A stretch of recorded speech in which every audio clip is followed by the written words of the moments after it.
Kamusta sa inyong lahat? Ako si Dr. Rafael Mendoza, at ngayon ay tatalakayin natin ang paksang nga natural na paraan para pagbutihin ang iyong memorya at buhayin ang iyong utak. Hindi mo kailangan ng mamahaling gamot para mapabuti ang iyong memorya ni para muling buhayin ang iyong utak. Maraming beses ko na itong nakita sa aking konsultasyon. Mga taong dumarating na nag-aalala dahil nakakalimutan nila ang mga salita, hindi maalala ang pangalan ng mamalapit na tao, nakakaramdam ng mental fog sa maghapon, o may pakiramdam na hindi na sila makapag-isip ng kasing bilis tulad ng dati. Marami ang naniniwala na ito ay normal at dahil sa edad, stress, o pagod, ngunit hindi ito laging ganon. Sa katotohanan, ang mga maliliit na sintomas na iyon ay maaring maagang senyalas ng pamamaga sa utak, ng oxidative stress, o ng mabagal na pagkasira sa mga koneksyon ng ating neurons. At ang magandang balita ay hindi mo laging kailangan ng magamot o mamahaling treatment para magsimulang bumuti. Sa mahigit 15 taon bilang isang neurologist, natutunan ko na marami sa masolusyon ay mas malapit kaysa sa ating inaakala. Mga simpleng sangkap, pangaraw-araw na nasa ating mga tahanan na, ay maaring maging makapangyarihang kaalyado kung gagamitin natin sa tamang paraan. Hindi ito tungkol sa mga mahikang lunas o pamahiin. Napatunayan ng siyensya na may mga partikular na pagkain na may kakayahang bawasan ang pamamaga sa utak, pagbutihin ang daloy ng oksigen patungo sa mga neuron, at paboran pa ang synaptic plasticity, na siyang proseso na nagpapanatili sa ating memorya na aktibo at flexible. Nakita ko kung paano nagdudulot ng totoong pagbabago ang maliliit na pagbabago. Isang tasa sa pagising, isang salabat sa hapon, ilang pirasong mani sa almusal. Ito ay mga maliliit na kilos na, kapag inulit ng may kasipagan, ay nagiging natural na panangga para sa isipan. At ang pinakamaganda, libu-libong taon na ang nakapatunay nito sa kanilang pang-araw-araw na buhay, mas kaunting pagkalimot, mas maraming enerhiya sa isip, mas matatak na atensyon, at mas balanseng mood. Kaya gusto kong ibahagi sa iyo ang siyam na natural na sangkap na sa aking karanasan at ayon sa ebidensya ngang siyensya ay maaring magdulot ng malaking pagbabago sa kalusugan ng iyong utak. Hindi mo kailangang baguhin ang buong buhay mo ng biglaan. Sapat na ang magsimula sa isasama ito, kung alin ang sa tingin mo ay madali mong may sasama sa iyong routine. Minsan, ang pinakasimple ang pinakamabisa, at baka dito mo matakbuhan ang unang hakbang para may balik ang iyong linaw ngang isip, palakasin ang iyong memorya, at protektahan ang iyong utak sa pangmatagalan. Unang sangkap, maligamgam na tubig na may lemon. Nag-hydrate, nagpapaaktibo, at nagpoprotekta sa iyong nga neuron. Sa aking konsultasyon, palagi kong inulit ang parehong bagay, ang utak ay isang organ na laging uhaw. Kahit kaunting dehydration lang ay sapat na para maramdaman mo ang problema sa konsentrasyon, madalas na pagkalimot, o ang mental fog na inilalarawan ng marami sa pagtatapos ng umaga. Kaya inirekomenda kong simulan ang araw sa isang baso ngang maligamgam na tubig na may lemon. Maring mukha itong maliit na bagay, pero maniwala ka, ang epekto nito sa memorya at linaw ngang isip ay mas malalim kaysa sa iyong inaakala.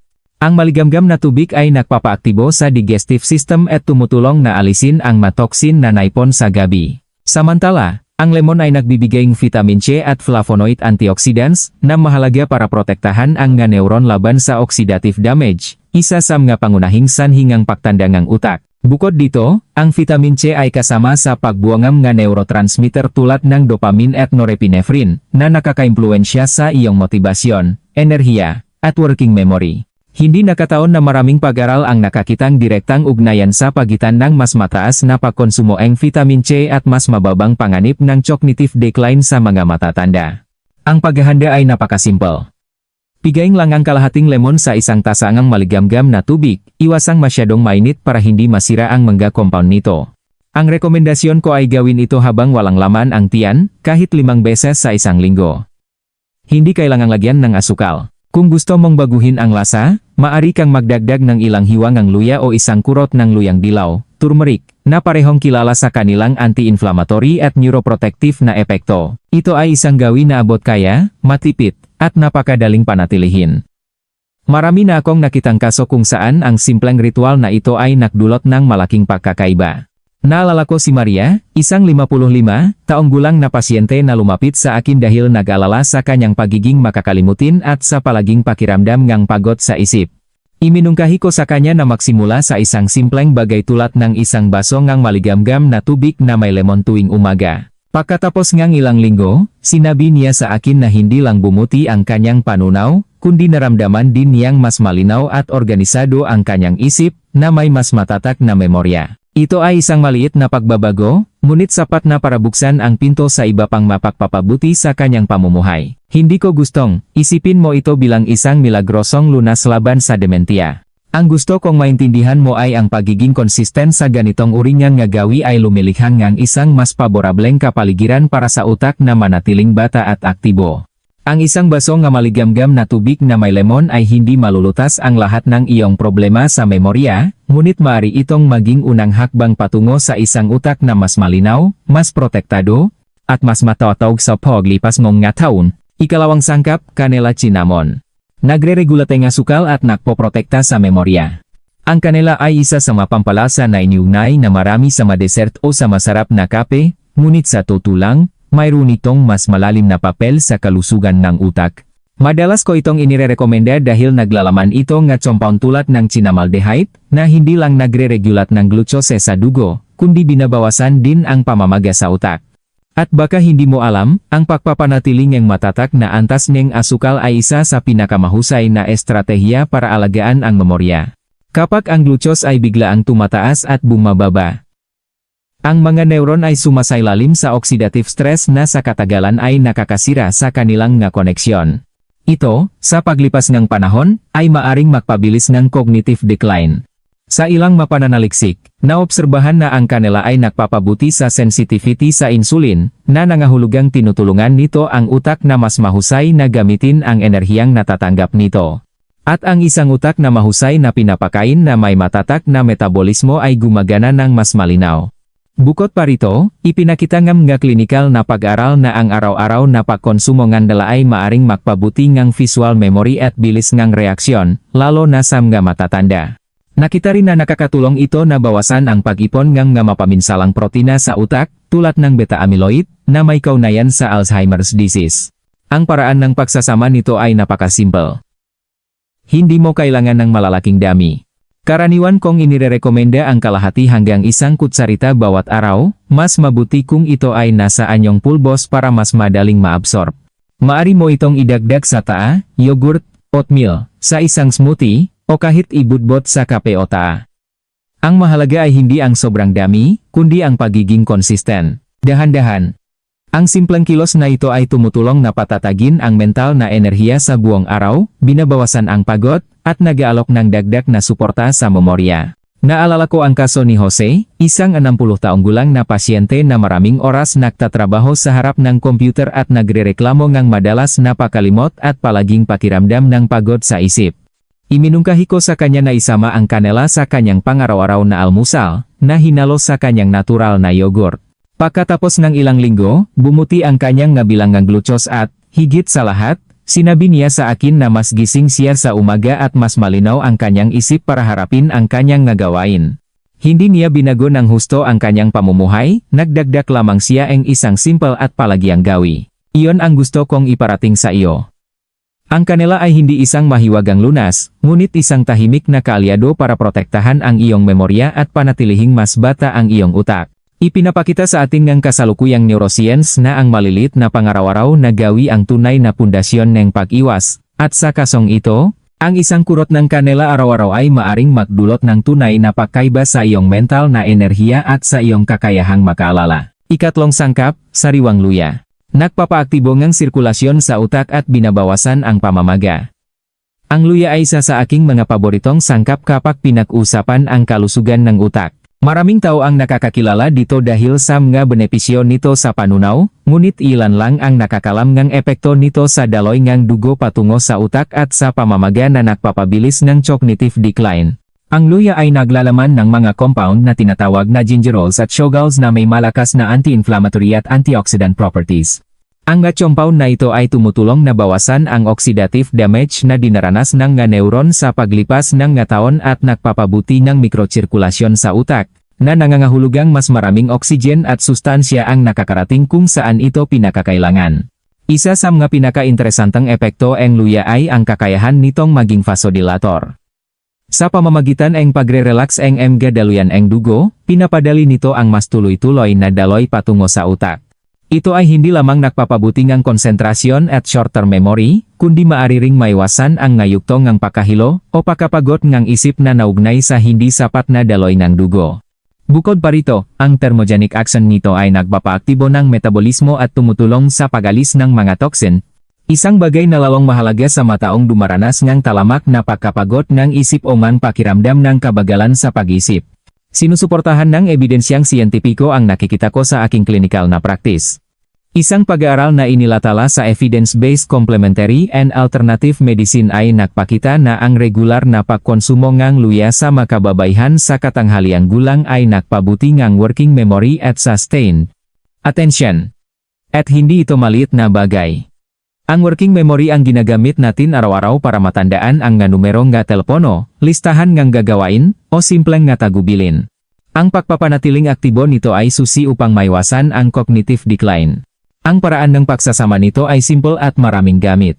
Maari kang maghanda ngang salabat sa pamamagitan ng pagdaragdag ng ilang maninipis na hiwang ngang sariwang luya sa isang tasa ngang mainit na tubig at hayaan itong nakababat ng ilang minuto. Maari mo rin itong i-blender kasama ngang lemon at kaunting tubig para makakuha ngang isang nakapagpapasiglang inumin, o gadgarin ito sa iyong nga pagkain para bigyan ito ngang maanghang at therapeutic na sipa. Ang aking rekomendasyon ay inumin ito 1 o 2 beses sa isang araw, lalo na sa umaga o sa mga oras na mababa ang iyong enerhiya.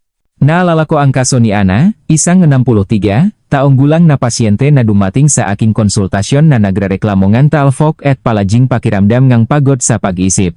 Nagsimula siyang isama ang luya sa kanyang pang-araw-araw na salabat at sa loob-en ilang linggo ay napansin niya ang isang kamanghamanghang pagbabago.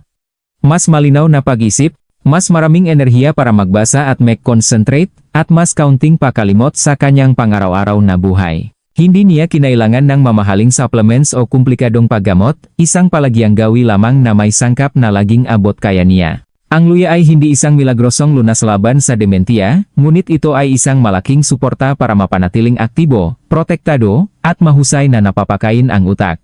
Sa paglipas ng panahon, ang malit na kilos na ito ay nagiging isang tahimik na pamumuhunan upang ang isipan ay manatiling malinaw, nababaluktot, at matatag sa paglipas ng nga taon.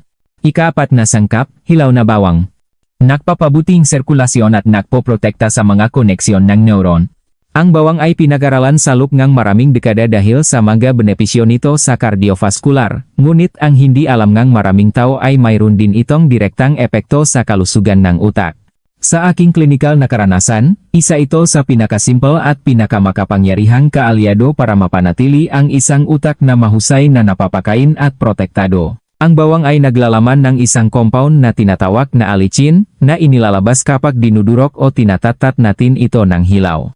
Ang compound na ito ay hindi lamang tumutulong na i-relax ang daluyan ng dugo at mapabuti ang sirkulasyon, kundi nagsisilbi ring isang malakas na antioksidan, na binabawasan ang pamamaga na nakakasira sa mga neuron sa paglipas na mga taon.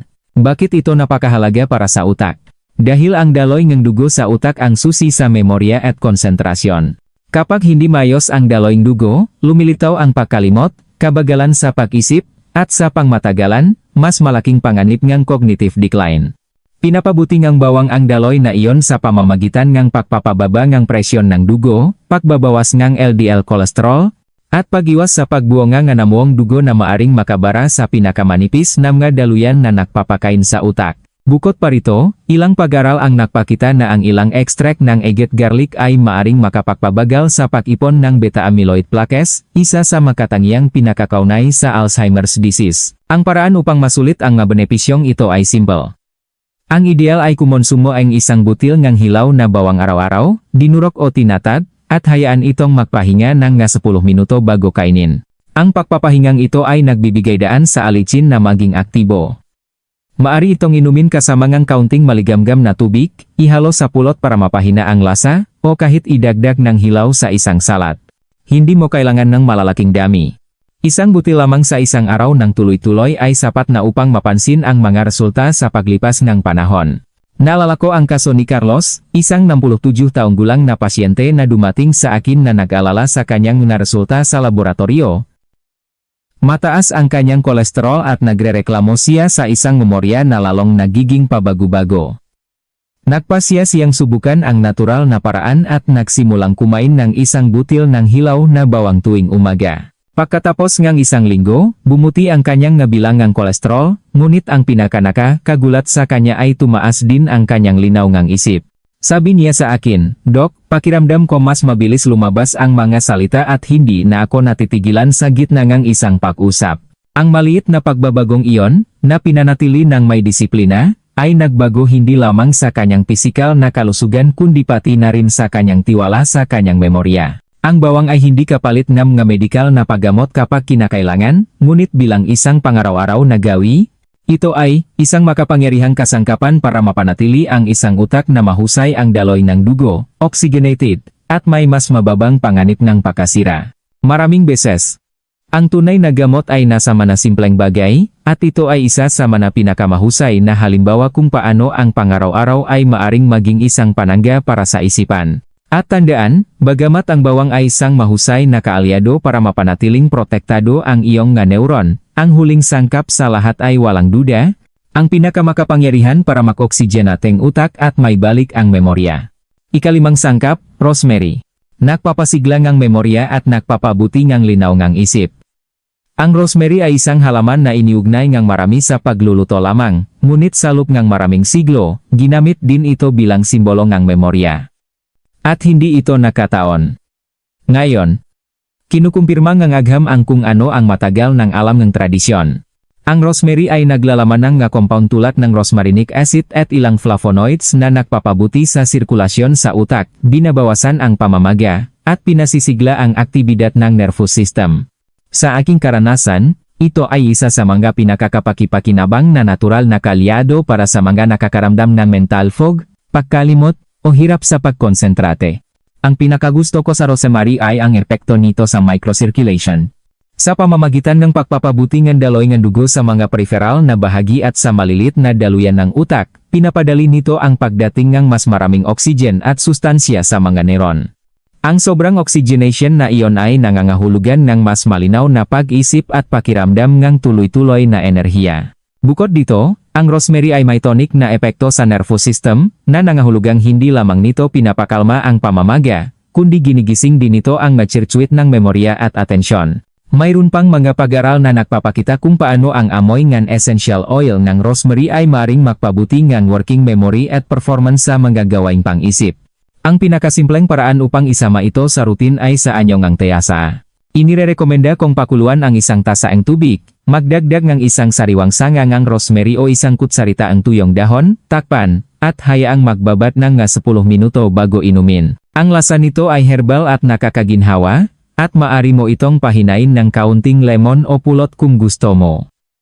Ang ideal ay inumin ito sa umaga kapag kailangan ng utak ang dagdag na tulak para magsimula ng may kalinawan. Maari mo ring gamitin ang rosemary bilang karaniwang pampalasa sa iyong nga pagkain, na natural na isinasama ito sa iyong dieta. Naalala ko si Lucia, isang 58 taong gulang na pasyente na kumonsulta sa akin dahil pakiramdam niya ay napakahirap ayusin ang kanyang nga iniisip tuwing umaga. Nagigising siya na manhit ang makamay at mabagal ang isip, na parang inaabot ng ilang oras bago ito umandar. Inirekomenda ko sa kanya na magdagdag ng saa ng rosemary sa kanyang almusal. Sa loob ng ilang linggo, sinabi niya sa akin na hindi lamang niya naramdaman na mas mainit ang kanyang makamay at paa, kundi naging mas mabilis din ang kanyang isip mula pa sa umaga. "Dok, ngayon ay sinisimulan ko ang araw na may ibang enerhiya. Mas mabilis akong makapag-concentrate at mas dumadaloy ang maideya," masaya niyang ikinuwento sa follow-up. Hindi ko nais na isipin mong ang rosemary ay isang lunas para sa dementia, ngunit maaari itong maging isang simple, at napakakapakipakinabang na gawi para sa mga naghahanap na mapabuti ang memorya at linaw ngang isip sa pang-araw-araw. Ito ay isang halimbawa kung paano nag-alok sa atin ang kalikasan ng makasangkapan na, kapag ginamit ng maayos, ay tumutulong na mapanatiling gising at aktibo ang utak. Ika-6 na sangkap, green tea. Binabawasan ang pamamaga sa utak at pinoprotektahan ang nga neuron. Ang green tea ay higit pa sa isang magaan na inumin. Sa aking konsultasyon, madalas ko itong inirerekomenda dahil naglalaman ito nga catekin, lalo na ang epigalocatekin galate, EGCG. Isang napakalakas na antioksidan na nagpakitang direktang epekto sa kalusugan ng utak. Pinoprotektahan ngangga compound na ito ang endothelium, ang layer na bumabalot sa mga daluyan ngang dugo, na nagpapabuti sa kanilang pakalastiko, at nagpapadali sa isang tuloy-tuloy na daloy ngang dugo patungo sa utak. Ang sapat na daloy ngang dugo na iyon ang nagpapanatili sa mga neuron na mahusay na napapakain at gumagana ng may kalinawan. Ngunit hindi lamang sirkulasyon ang pinapabuting green tea. Ang mga antioksidan nito ay direktang kumikilos sa mga selula ng utak, binabawasan ang pamamaga at pinoprotektahan ang nga koneksyon ng neuron laban sa oxidative stress. May mga napaka-interesanteng pananaliksik na nagpapakita na ang mga taong madalas uminom ng green tea ay nagpapakita ng mas mahusay na performance sa mga pagsubok sa memorya at atensyon, at mas mababang panganib ng cognitive decline sa paglipas ng mga taon.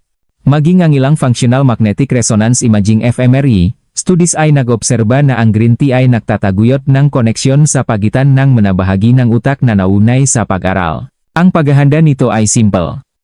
Painitin lamang ang tubig ng hindi pinapakuluan, magdagdag ng isang tea bag o isang kutsaritaing dahon ng green tea, at hayaang magbabat ng ilang minuto bago inumin. Ang aking rekomendasyon ay uminom ng 1 o 2 tasa sa isang araw, mas mabuti kung walang asukal. Kung sensitibo ang iyong tiyan, mas mabuting huwag itong inumin nang walang laman ang tiyan. Maaari kang magdagdag ng ilang patak ng lemon para mapalakas ang mga benepisyong antioksidan nito at bigyan ito ng mas sariwang lasa. Naalala ko ang kaso ni Thomas, isang 62 taong gulang na pasyente na binalaan tungkol sa kanyang mataas na kolesterol at nag-aalala rin sa kanyang kakulangan ng konsentrasyon sa trabaho. Iminungkahi ko sa kanya na isama ang green tea sa hapon sa halip na sa kape na dati niyang iniinom.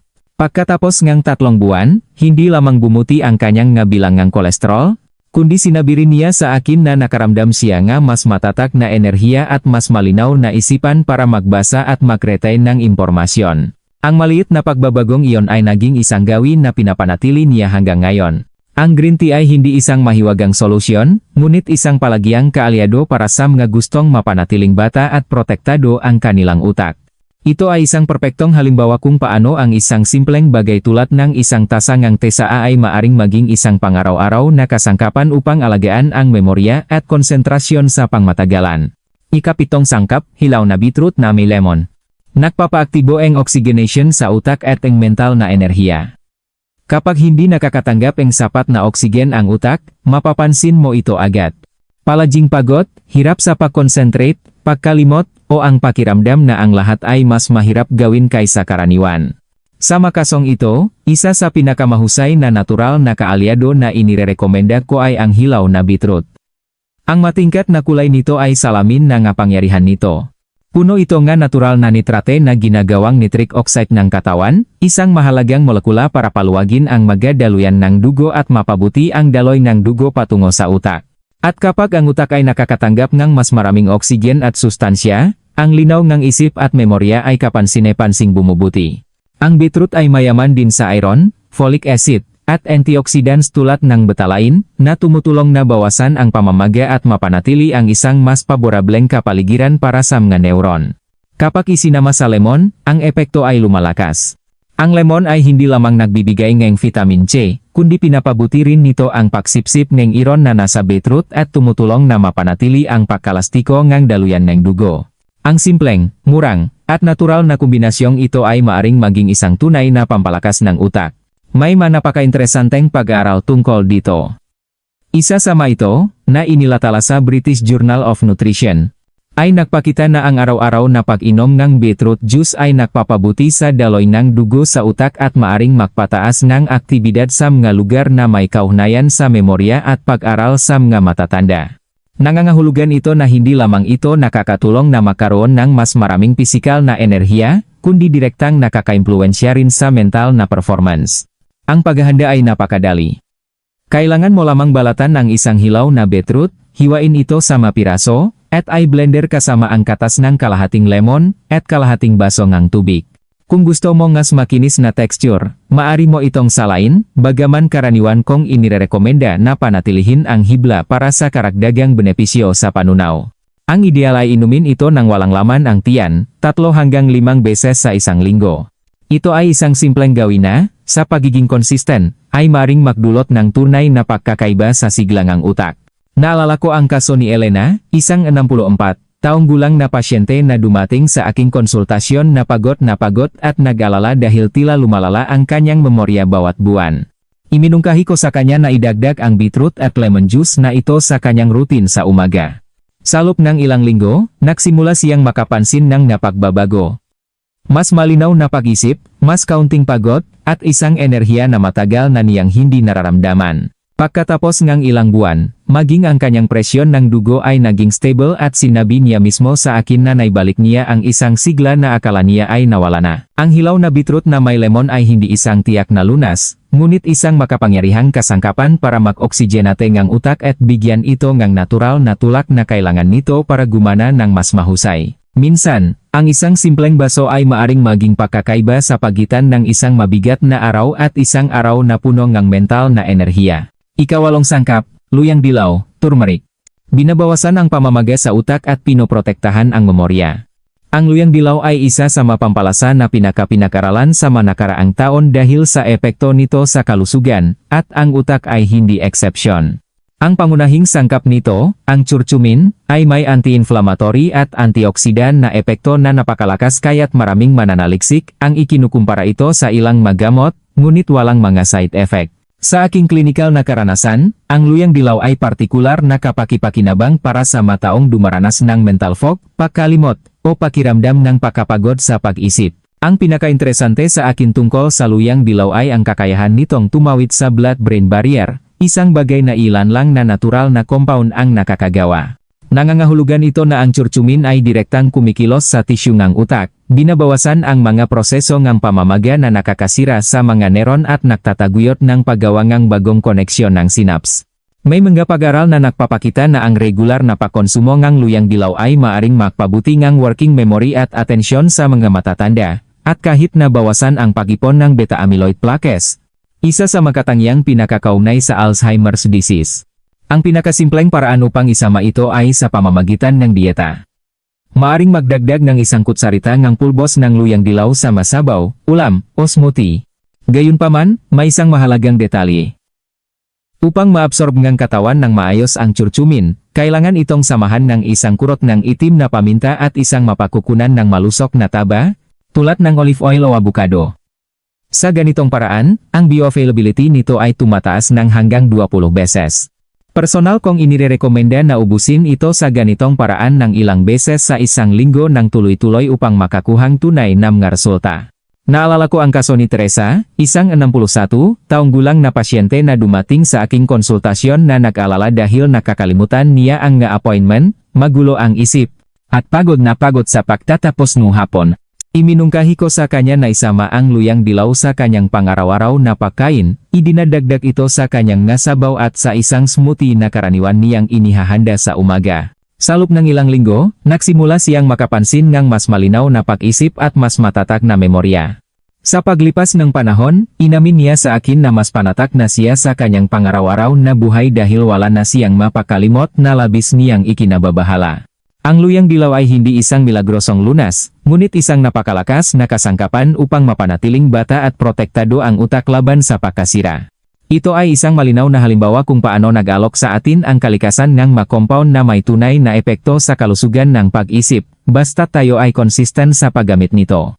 At kung ang pagkain ito ay nakakagulat na para sa iyo, mahintay hanggang malaman mo ang huli. Ito ang pinakamahalaga sa lahat dahil binubuhay nito ang utak na may kakaibang lakas at ang mga epekto nito ay maaring maramdaman sa loob lamang ng ilang araw. Ikasiyam na sangkap, blueberries, ang tiyak na panangga para sa memorya at pagbabagong buhay ng utak. Sa lahat ng mapakaing inirekomenda ko upang protektahan at muling buhayin ang utak, ang blueberries ay, walang duda, ang pinakamakapangyarihan. Ang maliit na prutas na ito na may matingkat na kulay ay kilala sa siyentipikong pananaliksik bilang isang tunay na natural na neuroprotector. Ang sikreto nito ay nasa mga flavonoid, partikular na ang nga-anthocyanin, mga compound na hindi lamang binabawasan ang pamamaga at oxidative stress, kundi direktang nagtataguyod din ng komunikasyon sa pagitan ng nga neuron at pinasisigla ang neurogenesis, ibig sabihin, ang pagliha ng mabagong selulangang utak. Nakakita ako nga pasyente na minamalit ang prutas na ito dahil sa laki nito, ngunit malinaw ang nga resulta. Ang regular na pagkonsumo ng blueberries ay nayugnay sa isang makabuluhang pagpapabuti sa memorya, atensyon, at bilis ngempak proseso ngeng isip. May magapag-aral na inilathala sa Journal of Agricultural and Food Chemistry na nagpapakita na ang nga matatanda na may banayat na cognitive impairment ay nagpakita ng pagbuti sa kanilang performance sa magapagsubok sa memorya. Pagkatapos uminom lang blueberry juice sa lupeng ilang linggo. Ito ay hindi nakataon. Ang antioksidan ng blueberries ay direktang umaabot sa hippocampus, ang mahalagang bahagi ng utak para sa pagbuo ng mga alaala. Paano ko inirekomenda na isama ito? Ang pinakasimple ay magdagdag isang dakot ng sariwang blueberries sa iyong almusal, ihalo ito sa natural na yogurt, oatmeal, o sa isang smoothie. Maari mo ring gamitin ang nga frozen kung wala kang sariwa dahil napananatili nito ang karamihan sa mga katangian nito. Iminumungkahi kong kainin ito ng hindi bababa sa 3 beses sa isang linggo, bagaman kung mas consistent ka, mas magiging maganda ang mga resulta.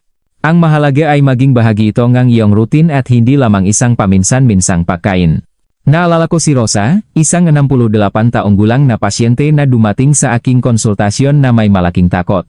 Ang kanyang ina ay nagkaroon ng Alzheimer's at nagsisimula na rin siyang makapansin ng madalas na pagkalimot.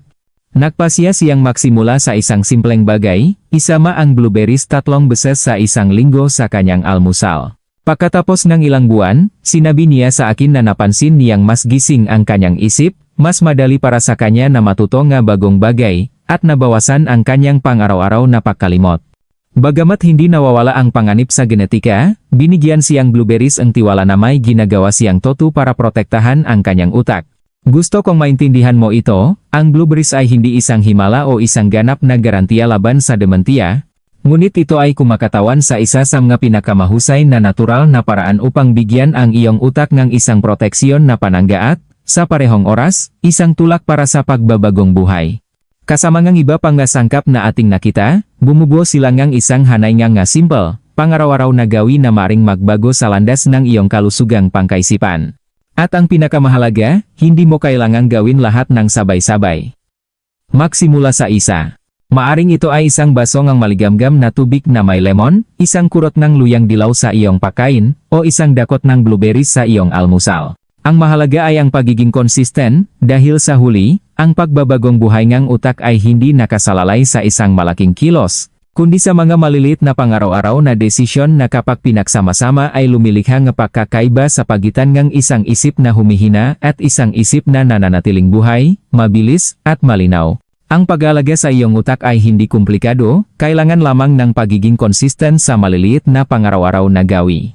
Kung naging kapaki-pakinabang sa iyo ang impormasyong ito, ibahagi ito sa isang taong nangangailangan nito. Ang praktikal na payo na ito ay maaring magdulot ng malaking pagkakaiba sa iyong pang-araw-araw na buhay.